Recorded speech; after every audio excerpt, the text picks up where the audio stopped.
Flowers come in several different shapes, sizes, and colors. The colors of flowers are made up of pigments. The more pigments a flower has, the more vibrant a color will be. The fewer pigments a flower has, the lighter the color will be. The most common pigments associated with flowers are called anthocyanins.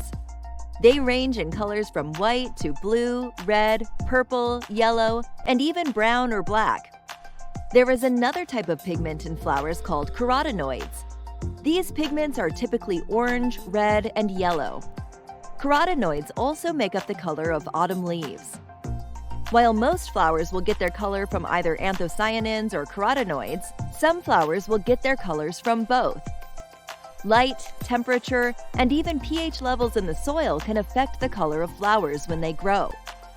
Water or lack thereof also play a part in what color a flower will be. If there is a drought, the flowers will become stressed and their color will be affected. The most important factor of the color of a flower is how your brain perceives the color. Every person's brain will see the same color differently. Some people might see it bright while others see it muted.